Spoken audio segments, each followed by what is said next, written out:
दिबा पाटील आंतरराष्ट्रीय विमानतळ नवी मुंबई हे जून 2025 मध्ये सुरू होणार आहे। त्यासाठी राज्य सरकारकडून कनेक्टिव्हिटी वाढवण्यात येते। ठाणे ते नवी मुंबई विमानतळ या दरम्यान 26 किलोमीटरचा एलिव्हेटेड कॉरिडॉर तयार करण्यात येणार आहे। कॉरिडॉरमुळे ठाणे ते नवी मुंबई हा प्रवास फक्त 30 मिनिटात पूर्ण होणार आहे।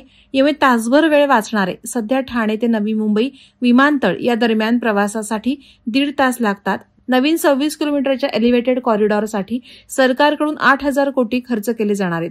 ठाण्याला नवी मुंबई सोबत जोडणारा 26 किलोमीटरचा एलिव्हेटेड कॉरिडॉर सिडको आणि MMRDA मिळून तयार करणार आहेत।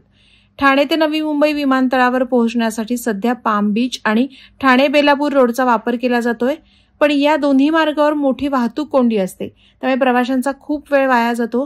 नवीन कॉरिडॉर हा ठाण्यातील पटणी चौकातून सुरू होणार आहे।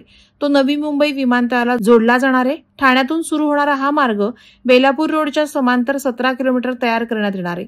त्यानंतर 9 किलोमीटर वाशी ते नवी मुंबई विमानतळापर्यंत डबल डेकर एलिव्हेटेड रोड असेल। हा प्रवास अधिक आरामदायी असेल। एलिव्हेटेड कॉरिडॉरचा अहवाल तयार करण्यात आलाय। त्यासाठी आर्थिक सल्लागाराची निवड केली जाणार आहे। वादळवारा live news bureau, Navi Mumbai. Navi Mumbai व रायगड जिल्ह्यातील ताज्या बातम्या आणि घडामोडींसाठी सबस्क्राईब करा वादळवारा लाईव्ह चॅनल आणि दाबा बेल आयकॉन।